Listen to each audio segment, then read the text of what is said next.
I should have mentioned that the measure of the disorder of a system is called entropy. So that as the universe naturally goes from orderly systems to disorderly, we say that the entropy of the universe is increasing. The natural direction of processes is from order to disorder, and this seems to be related to time. As time goes on, disorder increases. So what we call time actually can be defined in terms of the tendency to disorder. That's called the arrow of time sometimes. Okay, a thermal engine, and we've experienced a lot of thermal engines in the experiments and so forth, is a system into which we introduce thermal energy, QH, from some source of heat, some source of thermal energy, some high temperature source. It goes into the system. What comes out of the system? Well, what comes out is in the first place work. That's what we're really interested in, the work that the system will do for us. Also, inevitably, we have to waste some of our heat to some cool reservoir, some reservoir that will absorb the excess heat that has to be given off in order to cool the system back to its original state so that when we add more thermal energy, we can get more work.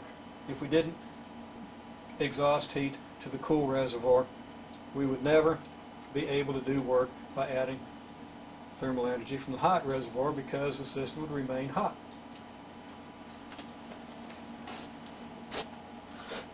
The amount of work done is just the difference in the magnitude of the energy taken in from the hot source and that rejected to the cold source. That is, what goes in has to come out, either in the form of work or thermal energy rejected to the cold source, or to the cold sink.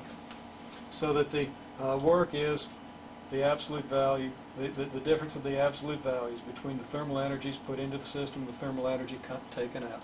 This is just another statement of the first law, that the thermal energy that we put in goes into work and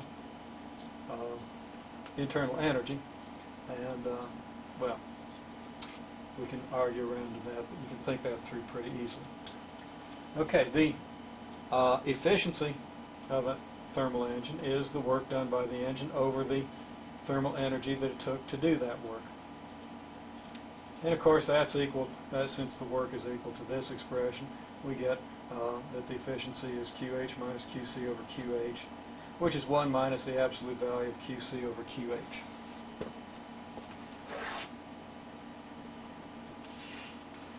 For a Carnot cycle, now this is a cycle that's a quasi-equilibrium cycle. That is, it's a cycle in which we transfer thermal energy only in an isothermal process, with temperature change taking place only during an adiabatic. Okay, now an adiabatic process can be reversible. Okay, if we keep the gas confined in a piston, we can allow it to expand, or we can compress it, and the process takes place quickly. In the curve that we get, the PV curve that we get going this way is the same as the PV curve that we get going this way.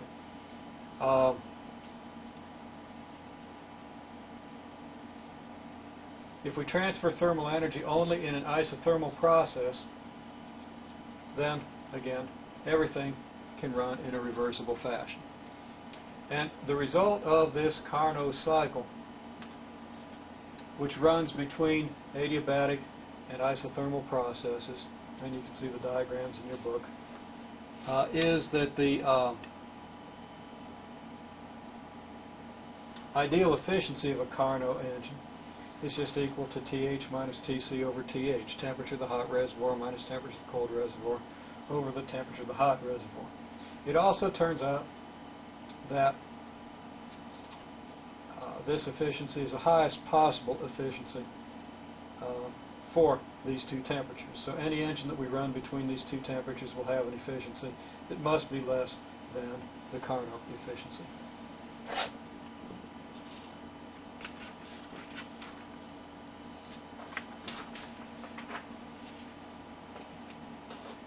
comment on the refrigerator. The refrigerator has the job of taking energy out of the hot source, out of the cold source and rejecting it to the hot source. Now let's think about that. You have a refrigerator sitting in your kitchen. We want to take energy out of the inside of the refrigerator where it's cold and pump it out into the room where it's hot. Now we really don't, unless it's winter, want it in the room, but it's going to be there. It's got to go someplace, so it goes into the room. How do we do that? We do that by putting work into the system in the form of the compressor engine, okay, or the form of the work we put into the compressor by the compressor engine.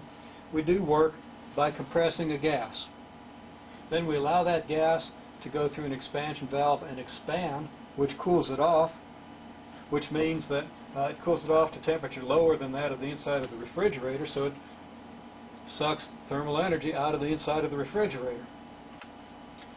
Then the gas gets compressed again and run through some coils where it rejects the thermal energy back into the room. The work that goes into the compression and the energy that comes out of the inside of the refrigerator ends up in the room.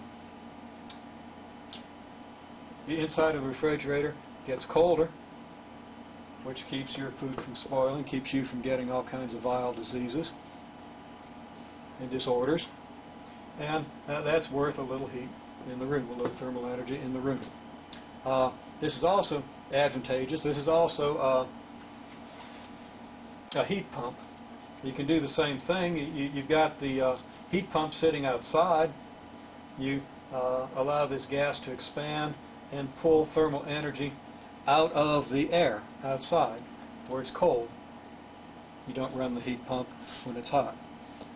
Okay, then the